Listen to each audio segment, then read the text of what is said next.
Olá, amigos do YouTube, estamos começando mais uma edição do Bom Dia Mercado. Faremos juntos o nosso planejamento de trabalho para esse dia 2 de novembro, feriado de finados, dia de continuação na última rodada da fase de grupos da Liga dos Campeões e também uma rodada praticamente cheia aqui no Campeonato Brasileiro, uma rodada de decisão também, né? Praticamente aqui a gente deve ter o Palmeiras já confirmando a taça de campeão. Bom, esse é meu último dia aqui no Equador. Já começo amanhã cedinho a minha viagem de volta para o Brasil. Passo no Panamá antes, faço uma conexão ali de algumas horinhas. E se Deus quiser, amanhã de madrugada, dia 3 de madrugada, eu já estarei no Rio de Janeiro. Mas eu vou ter que gravar aqui para vocês o meu planejamento de quinta também ainda por aqui. Então vocês vão me ver aqui ainda na quinta-feira, porque na quarta-feira eu vou estar fazendo viagem o dia inteiro. Beleza? Vou fazer a mesma coisa que eu fiz ontem, focar no que importa, tá? Não tá muito bom a luz aqui não, mas tudo bem. Focar no que importa e deixar o que não importa de lado, tá? Eu tô acompanhando aqui a Liga dos Campeões através da ESPN Sul-Americana. Não estou abrindo o mercado da Betfair para não ter problema com o VPN, né? Para não dar problema na minha conta. E tenho assistido só os jogos, mas tá bem fraquinho. Bem fraquinho. Nossa, o Bruges hoje com o Leverkusen foi muito fraco. O jogo do Bayern com a Inter também não tinha interesse nenhum, né? Muito fraco. Enfim, tá bem chato. Mas vamos lá.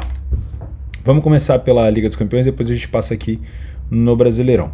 Eu vou desconsiderar alguns grupos. Tá, eu fiz aqui algumas colinhas, eu vou usar também aquele site da ESPN. Ontem vocês me perguntaram qual é o site que é esse daqui, ó. É o site da ESPN, tá? Basicamente eu coloquei em inglês no Google o que as equipes precisam fazer para se classificar para a fase de mata-mata, né? Você vai encontrar esse texto aqui, ó, Champions League, e aí você pesquisa. Mas em português é mais difícil de encontrar. Em inglês eu acho mais essas informações aqui detalhadas do que as equipes precisam fazer. Mas basicamente é um site da ESPN. Você também costuma encontrar isso no próprio site da UEFA, tá? Mas é bem tranquilo de achar. Vamos então começar? Quais grupos que eu já vou deixar de lado? Primeiro, esse grupo aqui do Manchester City, Copenhaga, Dortmund e Sevilha. É um grupo que eu não pretendo fazer. Inclusive, houve uma pataquada no jogo entre City e Dortmund lá na Alemanha. Eu não consegui assistir, mas parece que os últimos 30 minutos eles ficaram tocando bola de lado. O City já tinha garantido a primeira colocação do grupo e o Dortmund com o empate garantia a segunda colocação e a classificação para o grupo. Então não teve ali futebol, foi bem chato, parece que o pessoal da torcida do Dortmund vaiou bastante, então eu não tenho interesse nenhum de fazer nenhum desses jogos, tá? Mas a odd do City vai estar boa. O Sevilha não corre o risco de perder a vaga na Europa League, também não pega a vaga na Champions. O Dortmund não consegue ameaçar o City na primeira colocação, então é um grupo resolvido, tá? É um grupo que eu não vou me focar.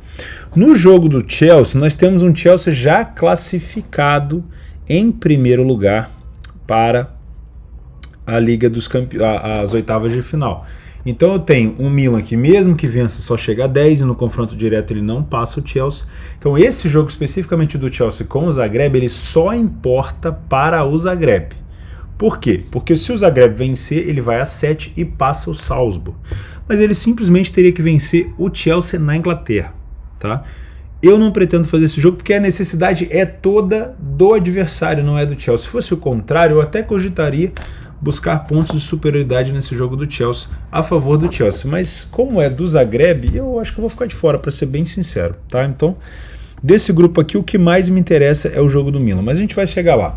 Vamos começar pelos jogos das 2h45, lembrando que eu estou aqui no horário do Equador, tá? Duas horas atrás, então vocês estão vendo aqui um horário diferente, tá? O Real Madrid é o primeiro do grupo momentaneamente, o Real que perdeu para o Leipzig na última rodada, lá fora de casa, acho que foi 3-2 esse jogo, alguma coisa assim. E o Real Madrid ainda corre o risco de perder a primeira colocação. Só isso que o Real Madrid corre o risco. O que ele precisa para poder se garantir? Uma vitória básica aqui contra o time do Celtic. Um empate não adianta, tá? Porque se empatar, o Real Madrid iria a 10... Não, o Real Madrid iria a 11 e o Leipzig poderia vencer o Shakhtar e assumir a liderança. Então, o Real Madrid só interessa a vitória. Vai pegar um Celtic já eliminado, não tem chance de pegar a Europa League. Então o Celtic já está focado na Premiership na Escócia, dificilmente vai causar algum tipo de problema para o Real Madrid. Só mesmo se os caras quiserem muito fazer essa sacanagem com o Real. Mas de maneira geral, eu tô achando que o time do Celtic vem praticamente misto ou sem muita vontade por aqui, porque realmente não tem mais o que brigar. Então eu tenho um Real Madrid com uma odd bem esmagado. Não é fácil trabalhar o Real com esse tipo de cotação. Nesse Real Madrid do Ancelotti, é um Real Madrid que não costuma dar aquele padrão claríssimo de back. Um Real Madrid que empatou nessa última rodada agora, se eu não me engano, foi com o time do Girona, não foi? Já tinha empatado dentro de casa também com o Osasuna, lá atrás. Então é um Real Madrid que pode ver até o Barcelona se aproximando um pouco mais do Campeonato Espanhol. Mas na minha opinião é um jogo para a vitória do Real, tá? Eu vou ficar de olho nisso.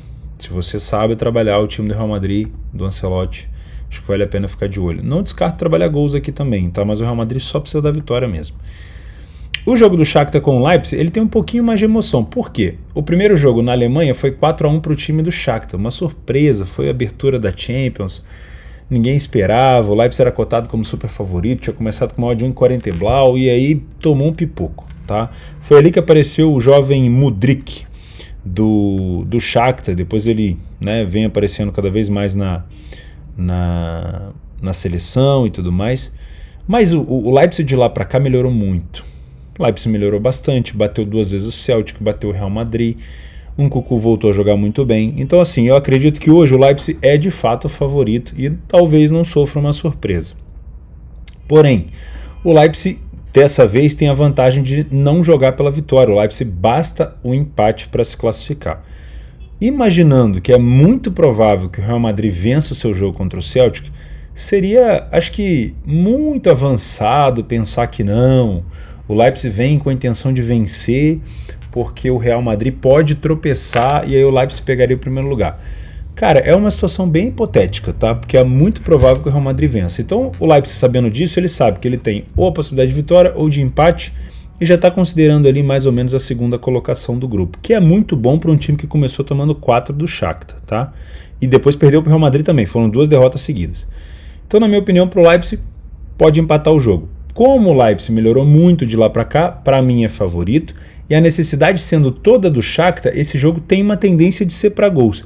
Ah, mas o Leipzig joga por um empate? Sim, mas o Leipzig dificilmente vai ficar só tocando bola lá atrás, dificilmente vai ficar só se defendendo. É bem provável que o Leipzig se exponha também em contra-ataque utilizando essa linha alta do adversário. Então a gente pode ter aqui um cenário para gols. O mercado de match odds não me agrada porque eu não vejo o Leipzig empurrando o Shakhtar para trás. Eu vejo um jogo parelho, eu vejo um jogo de trocação em algum momento. Então a gente pode ter um cenário mais pautado para gols do que propriamente para match odds. E sem falar que teve um 4-1 no jogo de ida, então tem ali uma vingancinha para o Leipzig tentar reverter. Lembrando, a única chance aqui do Shakhtar é a vitória, tá? Como eles só empatam em pontos se o Shakhtar vencer. Aí você está me perguntando, caso o Shakhtar vença, o que acontece? Eles empatam o número de pontos, aí o Shakhtar leva melhor no confronto direto, porque vai ter vencido os 2 jogos. Tá bom? Então, para mim, eu vou ficar com o mercado de gols aqui. Milan e Salzburg é a única coisa que importa para mim nesse grupo aqui do Milan, que é o grupo E. O Zagreb até tem essa disputa com o Salzburg, mas teria que contar aqui com um Salzburg perdendo o jogo para o Milan. O Milan, mesmo que vença, não assume a primeira colocação, então o Milan já está, na melhor das hipóteses, classificado em segundo. Mas como é confronto direto, quem vencer leva. O jogo de ida foi o primeiro jogo da competição, da fase de grupos. Vou tirar esse boné aqui que está muito escuro. Foi o primeiro jogo do grupo. Foi um salseiro do caramba. Parecia que ia ser um jogo de 5 gols, mas foi só 1-1. Então, o Milan é muito difícil de ler. O Milan, eu já tentei colocar o Milan na minha prateleira de times para back, para trabalhar a favor. Não encaixou. O Milan é um time muito agressivo de maneira inesperada. O Rafael Leão liga ali o motorzinho e vai embora. O meu xará, o Theo Hernandes, não tem feito uma temporada assim tão boa. Se eu não me engano, estava até lesionado, né? Acho que está voltando agora. Então, sinceramente, eu estou achando essa odd do Milan muito baixa. Como a gente tem um confronto direto aqui, as duas equipes precisando, a gente pode ter de novo um cenário interessante para gols. Mas o primeiro jogo demonstrou lá atrás, demonstrou pra gente que mesmo essas equipes deixando espaço, houve muita perda de gol. Eu acho que se repetir aquele cenário do primeiro jogo, a gente pode ter mais gols por aqui, tá? Então eu vou ignorar o match odds e se for trabalhar somente o mercado de gols, não puxando muita corda, porque lembra, uma vitória garante o Milan, um empate garante o Milan. Então a necessidade é toda do Salzburg. Se o Salzburg estiver na frente, por que o Salzburg tem que se expor? Ao contrário, se o Milan estiver na frente, por que o Milan tem que se expor, sabendo que até o empate é dele? Então, saber dosar, né? Eu não entraria jamais em pré-live aqui em gols, eu trabalharia só com o cenário ao vivo, de preferência metade do segundo tempo para frente, eu acho que vai ser mais interessante de observar isso, tá? Falei que ia pular aqui o grupo do City com o Sevilha, e aí vamos para o grupo da Juventus com o PSG e o Benfica e o Haifa. Que decepção a Juventus, hein? Meu Deus do céu. A Juventus está brigando por uma terceira colocação com o Maccabi Haifa. Vocês não vão ver aí porque é lá no grupo H. Basicamente, o que a gente tem aqui? Eu fiz uma colinha, né? O PSG e o Benfica têm 11 pontos. Então eles praticamente agora, nesse caso, estão empatados no confronto direto. A gente pode usar aqui, ó. Aqui. Estão empatados no confronto direto. A gente teve o primeiro jogo entre o PSG e Benfica sendo 1-1. E o segundo jogo também foi 1-1, ou seja, tudo empatado, né? Aí a gente vem aqui para uma maneira de desempate. Aqui a escalação do Flamengo, eu já vou falar disso. Maneira de desempate, ó. Pontos conquistados no confronto direto. Então, os dois fizeram 1 ponto. Diferença de gols no confronto direto. Também tá igual, né? Porque foi 1-1 nos dois jogos. Gols marcados no confronto direto. Também tá igual. Aí a gente vem para diferença de gols no overall, né? Ou seja, em todos os jogos do grupo. Aí sim a gente vem aqui no grupo do PSG, que é o grupo H, e a gente vai ver que o PSG tem mais 8 de saldo de gols e o Benfica tem mais 4. Então, basicamente, para o Benfica se classificar em primeiro, se as duas equipes vencerem, se o Benfica vencer o Haifa em Israel e o PSG vencer a Juventus na Itália, o Benfica teria que golear o Haifa e torcer para o PSG vencer no placar mínimo, tá? Para o Benfica se classificar em primeiro, ele teria que vencer e o PSG não vencer. Basicamente é isso, tá? Se os dois vencerem, se os dois fizerem a mesma pontuação, seja derrota, empate ou vitória, o Benfica fica em segundo lugar. Num grupo com a Juventus, não é tão ruim, tá? Vamos ser sinceros, o Benfica jogou muito bem contra todas as equipes aqui. Talvez tenha dado um pouco mais de espaço do que eu imaginei contra a equipe do Haifa dentro de casa, e agora vai fazer esse confronto fora, mas foi um time muito forte. A Juventus, se a gente buscar aqui de novo, ó, a Juventus está na frente. Porque o fato da Juventus estar na frente do Haifa é um pouquinho diferente do fato do PSG, tá? No caso, a Juventus aqui, se a gente pegar o critério, ó, a Juventus nas pontuações também está empatado. Na diferença de gols é que a gente tem a diferença de... Não, na diferença de gols também está empatado. O Haifa venceu por 2-0 e a Juventus venceu por 3-1 em Turim. Só que aqui, ó, gols marcados no head-to-head, a Juventus leva melhor, porque a Juventus fez 3 gols e o Haifa só fez 2, mesmo a Juventus tendo tomado 1. Então a Juventus está na frente. Então, de novo, se a Juventus fizer a mesma pontuação do Haifa, se ela empatar, o Haifa empatar, se ela perder, o Haifa vai perder, se ela vencer, o Haifa vencer, a Juventus se classifica. A Juventus só não vai para a Europa League, que seria um puta de um vexame, se a Juventus fizer uma pontuação diferente e o Haifa pontuar mais do que ela, tá? Lembrando, Maccabi Haifa pega o Benfica em casa, em Israel, e a Juventus em Turim recebe o PSG, tá?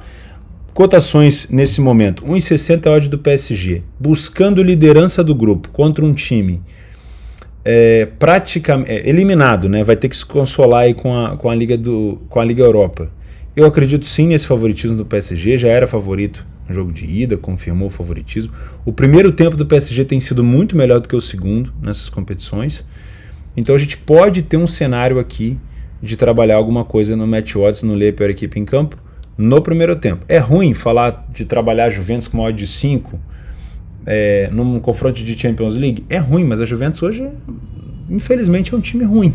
Um time que não dá liga, tá? Tem jogadores ali excelentes. Talvez na próxima temporada a gente tenha o retorno aí de alguns jogadores que estão machucados. Você vê, acho que o Pogba voltou para a Juventus, se machucou, vai perder a Copa. A gente teve o da Fiorentina, que eu até me esqueci o nome, que veio da Fiorentina.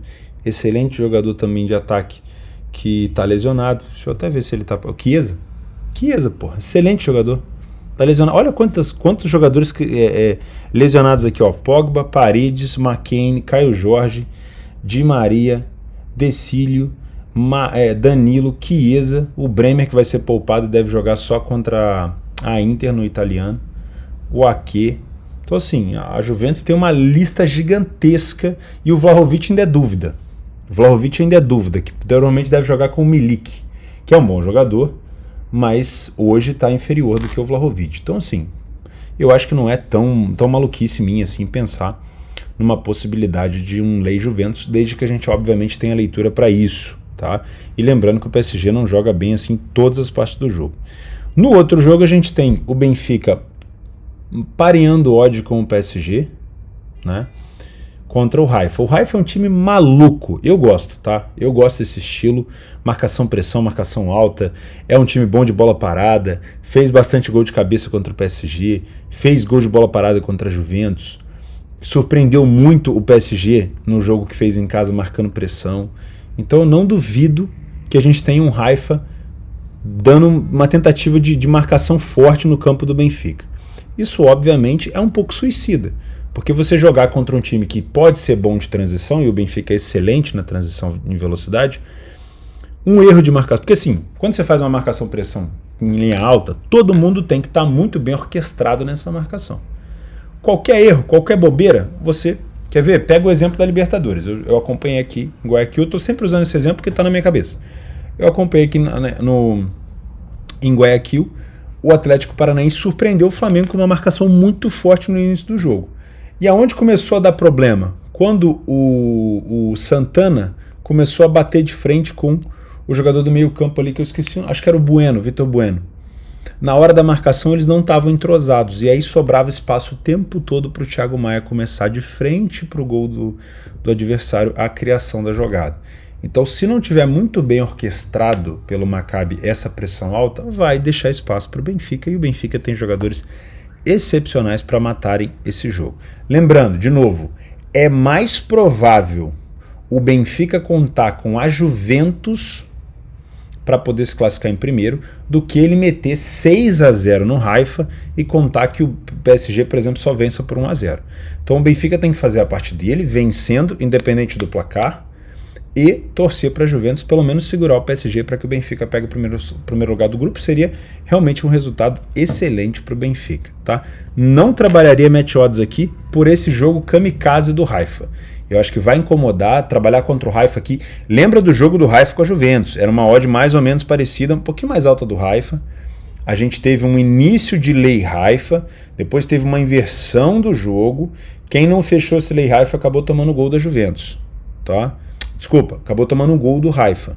O Haifa começou muito mal, a Juventus empurrou para trás, daqui a pouco o Haifa reagiu, o jogo inverteu, o Haifa passou a ser superior em campo e ninguém fechou a posição, porque acreditou que era um time, essa coisa de você ter preconceito com a equipe sem estar vendo o jogo ou sem estar prestando atenção no jogo. Cuidado com isso, tá? Então, para mim, eu ficaria com o mercado de gols. Acho que da Champions é isso. Já pulei os jogos que eu queria pular e a gente vai para o brasileiro. Deixa eu tomar um pouquinho de água. Bom, Palmeiras e Internacional jogam no mesmo horário porque podem decidir ali o campeonato. Se o Palmeiras vencer ou fizer a mesma pontuação do Inter, o Palmeiras será campeão nessa rodada 35, né? Porque faltam 4 jogos e, teoricamente, nesse momento tem 12 pontos para disputar. A partir do momento da próxima rodada, quando tiver faltando 3 jogos, só vai ter 9 pontos para serem disputados. E aí não tem mais como o Inter somar 10 pontos, mesmo tendo um confronto direto com o Palmeiras.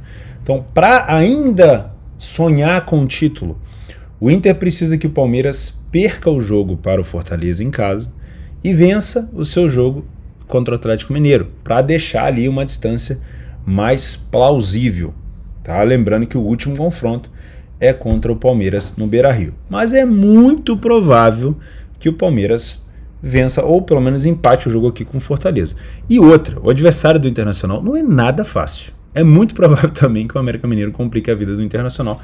Então, na minha opinião, é muito possível, tá? Uma chance assim absurda do campeonato se encerrar nessa rodada, tá? Então vamos lá, ó. América Mineiro, vou até puxar para cá pra gente usar um pouquinho do nosso PDF do apoio. A gente tem um jogo aqui parelho, tá? Se a gente pegar aqui, o América Mineiro tem um desempenho em casa bem parecido com o Inter fora de casa, tá? Os dois ataques e defesas se equiparam bastante.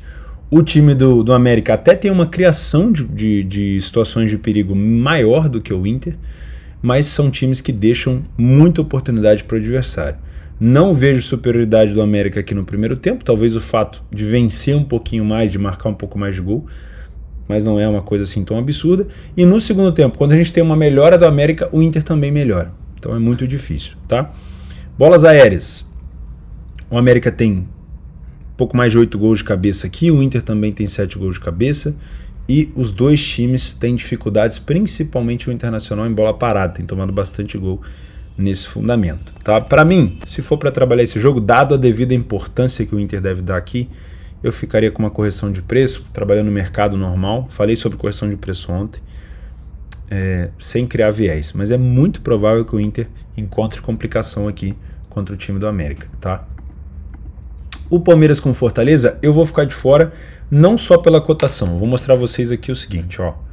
O Fortaleza... Cadê? Aqui...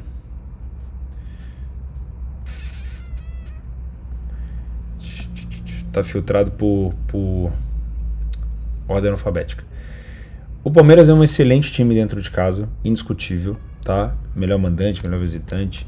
O Fortaleza não faz uma campanha ruim fora de casa. O time do Fortaleza sai na frente fora de casa na mesma frequência que o Palmeiras sai na frente em casa, tá? Então toma cuidado com isso. O Fortaleza é um time que falhou em marcar muito pouco quando joga fora. Tem um ataque bom, apesar de ter uma defesa mais fraca. A criação e o aproveitamento do Palmeiras é excelente, mas olha só, o primeiro tempo do Fortaleza é muito bom também.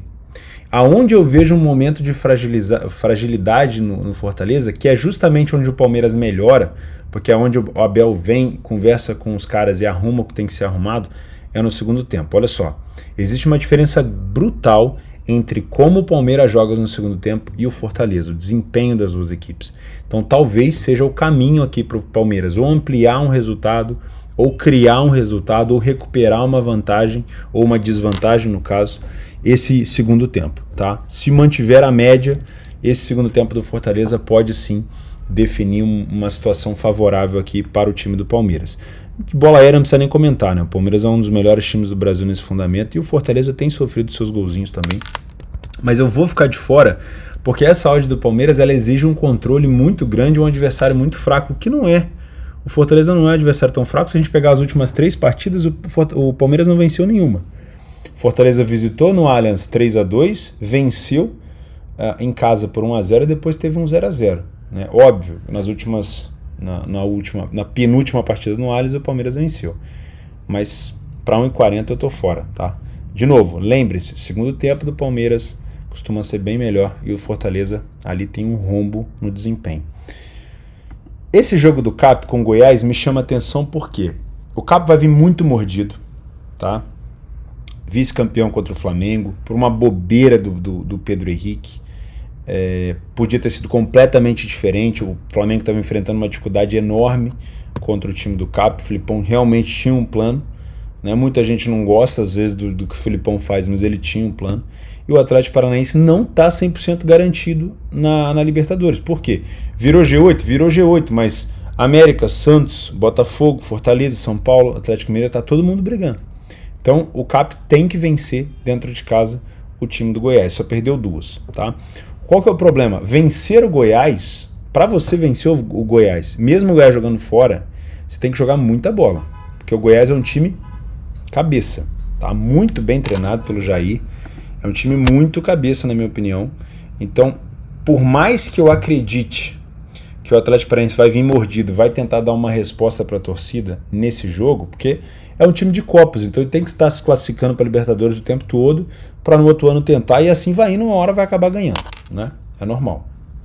A tendência é que ele fique bem menos tempo do que ano passado para chegar numa final novamente, né? Tava desde 2005, chegou agora, e a tendência com esse time, com esse investimento, com o presidente que tem, com a torcida que tem, é que chegue cada vez mais nas finais. É uma odd baixa para mim, não gosto de trabalhar esse tipo de cotação, eu direcionaria esse lei para o lado do Goiás, mas vamos dar uma olhada aqui no que a gente tem de interessante nesse jogo do Atlético Paranaense, quer ver? Deixa eu ver se eu encontro aqui. Aqui, ó. O CAP tem 9 vitórias em 17 jogos. O Goiás não é ruim fora de casa, como eu falei para vocês. Mas o time do CAP sai na frente com mais frequência, tem um ataque superior, uma defesa melhor e tem um primeiro tempo interessante. Então aqui a gente pode ter uma situação de oportunidade. Tanto o primeiro tempo quanto o segundo tempo, mas principalmente o primeiro, o CAP é bem superior. É um time que marca muitos gols no início do jogo e sofre pouco. Tá? O grande problema do Goiás se chama Pedro Raul. Não sei se ele vai jogar, mas é como eu falei, é um time muito bem treinado e sabe jogar na defensiva. Tá? Então é muito provável que a gente veja um Goiás sendo empurrado para trás, e o Goiás sabe lidar com isso, ele vai jogar ali por aquelas bolas de contra-ataque e pelas bolas aéreas. Tá? Se você tem metodologia para isso, talvez seja interessante você aproveitar alguma coisa contra o Goiás no primeiro tempo. Tá? Pode ser interessante ficar de olho nisso. Mas eu não duvido que o Goiás saiba se defender e depois tente aproveitar. O primeiro e o segundo tempo do Atlético Paranaense são melhores. Tá? O Goiás não costuma fazer boas campanhas fora de casa, ou seja, marcar muito gol. Geralmente é um golzinho ali e ele resolve. Tá? Mas eu acho que o CAP vai vir bastante mordido. Juventude Curitiba eu vou pular. Curitiba está brigando contra o rebaixamento. O Juventude já está rebaixado, mas o Curitiba não venceu nenhuma partida ainda fora de casa. Tá? Então, para mim, não faz sentido fazer esse jogo. Atlético Goianiense e Santos talvez possa ser interessante para match odds, porque o Goianiense precisa desesperadamente dessa vitória e o Santos ainda tem remota, mas ainda tem chance de tentar pegar um G8. É bem remoto mesmo, tá? São 7 pontos de diferença até o São Paulo, que é o 8º, mas não é impossível. Só que eu vou pular essa partida também. Avaí e Bragantino, outro jogo aqui de briga de rebaixamento, que não está me interessando tanto. E por último, a gente tem o Flamengo contra o time do Corinthians. Agora eu fiquei em dúvida, será que o Palmeiras é mais cedo ou mais tarde, hein? Deixa eu ver aqui, Palmeiras e Fortaleza. Não, o Palmeiras vai ser mais tarde. Então tá errado aqui, ó. Tá duplicado. O Palmeiras às 14 e o Palmeiras às 19h30. No caso, vocês estão vendo às 16 e às 9h30, tá? Então o Palmeiras, quando jogar, já vai saber do resultado do Inter. Olha que interessante. E se o Inter empatar, basta, o Palmeiras pode entrar e empatar o jogo também para ser campeão. Tá? Isso pode interferir na intensidade do time. É claro que quem pagou ingresso para ir no Allianz vai querer ver o time do Palmeiras ganhando para levantar a taça. Mas o Palmeiras entra sem a necessidade, caso o Inter não vença, de vitória. E outra, se o Inter perder para o América, aí que... Então talvez eu nem faça mesmo, nem olhe essa partida se o Inter acabar perdendo aqui para o time do América. Vamos falar de Flamengo e Corinthians, que é um confronto que está bem recente na nossa cabeça. E eu queria falar uma coisa para vocês, eu acho que tem uma oportunidade aqui, tá? Por quê? Primeiro que o Corinthians vem mordido com o Flamengo aí há algum tempo. Segundo que o Flamengo vai poupar todo mundo, praticamente todo mundo que jogou em Guayaquil, pelo menos os titulares, tá? Eu estava olhando aqui a possível escalação do Flamengo. Tá aqui, ó. Diego Alves, Mateuzinho, Fabrício Bruno, Pablo, Ayrton Lucas, Pulgar, Diego Ribas, Vitor Hugo, Marinho, Cebolinha e Matheus França. Tá? Essa é a provável escalação do Flamengo. Então, para ter essa odd de 1,61 não existe. Tá? Se é com aquela escalação que eu acabei de falar para vocês, no mínimo 2,50 tem que estar a odd do Flamengo. Mesmo jogando no Maracanã. Tá? Mesmo jogando no Maracanã. Agora, se entrar com o time titular é diferente. Eu acho muito difícil. Tá? Eles devem dar descanso para a galera. E o Corinthians aqui, se levar a sério, e o Corinthians não ganhou do Goiás fora de casa, numa situação ali de VAR muito, muito estranho. Tá? Eu achei meio, sei lá, manteram a decisão de campo ali, porque estava muito difícil definir aquele impedimento do Yuri Alberto. Para mim foi até um erro de VAR ali, uma possibilidade de frame diferente, errado. E o Corinthians precisa dessa vitória, porque o Fluminense venceu e venceu de novo agora o Ceará. O Fluminense foi a 61. E agora a situação do Corinthians precisa de novo vencer para tentar chegar nesse G4, tá? Então, na minha opinião, existe uma oportunidade aqui para trabalhar alguma correção de preço contra o Flamengo, se o Flamengo colocar um time misto e estiver desconcentrado. Porque, vamos ser sinceros, o Flamengo já está classificado para a fase de grupos da Libertadores, não tem nenhuma necessidade de vencer o Corinthians ou jogar bem contra o Corinthians e tudo mais, tá? Então, essa odd para mim seria a odd do time titular do Flamengo. Se é o time reserva, não pode estar assim, e provavelmente até o momento que você ver esse vídeo, até o momento de começar o jogo, essas odds vão mexer com toda certeza. Beleza? Então é isso, meus amigos. Eu vou ficando por aqui. O que sobrou aqui pra gente?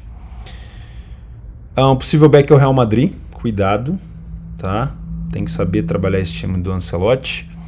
No time do Paranaense, mesma coisa, falo a mesma coisa. Muito cuidado aqui com esse time do Goiás, que é um time que sabe jogar na defensiva, mas o Cap precisa dar essa resposta. A Juventus com o PSG, o meu Leia Juventus passa muito também pela falta do Vlahovic, vamos ver se vai ser confirmado, e pela intensidade, né? Às vezes o time da Juventus não quer jogar mesmo, tá? Só uma tragédia aqui faria a Juventus não se classificar para a Europa League, enfim. Na correção de preço, lembrando, o jogo do Inter é muito difícil contra o América, e esse Flamengo aqui, se for titular, até poderia fazer juiz a odd, mas um time reserva não. Para mercado de gols, tomar um pouco de cuidado. Só esse jogo do Milan, por exemplo, é um jogo de confronto direto, então a gente pode ter alguém fazendo cera ali, segurando o jogo, mas não necessariamente estar aqui no mercado de over goal significa você trabalhar no 3,5, no 4,5 e sim buscar oportunidade para um over limite, por exemplo. Por exemplo, Leverkusen em Bruges, no final do jogo, não tinha oportunidade quase nenhuma.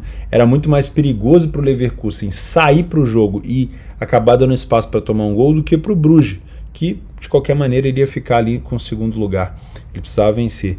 Então foi um jogo bem morno no finalzinho, tá? E deixa eu passar aqui como é que tá os jogos, só para a gente imaginar. Ó, o Napoli nesse momento 0-0 com o Liverpool, o Ajax está vencendo o Rangers por 2-0, já imaginava que o Rangers não ia cagar para o jogo. O Bahia está vencendo por 1-0, o Barcelona está vencendo o Pilsen por 3-2. Esse time do Pilsen é chatinho, hein, cara, de vencer. Tudo empatado do jeito que começou entre Tottenham, Sport, Frankfurt e Marselha, 1-1 para cada lado. Esse finalzinho de jogo vai ser interessante, faltam 20 minutos ainda. E é só, eu vou ficando por aqui. Se você gostou do vídeo, eu vou fazer igual ontem, tá? Vou pedir. Porque falaram para mim, encontrei um pessoal aqui que falou, cara, tu não pede inscrição, por isso que tu não ganha. Então eu vou pedir, você pode se inscrever nesse canal? Posso contar com sua inscrição? Então clica na inscrição aí, ativa as notificações, não esquece do like, não esquece também do PDF de apoio que está fixado no primeiro comentário, não esquece de participar também do sorteio aqui do canal, tá escrito aí no primeiro comentário, link do bônus da Betfair, Telegram, meu Instagram que eu tô de volta. E é isso. A gente se vê agora no próximo vídeo aqui em Guayaquil ainda e depois, se Deus quiser, lá no Rio. Um grande abraço, é sempre um prazer.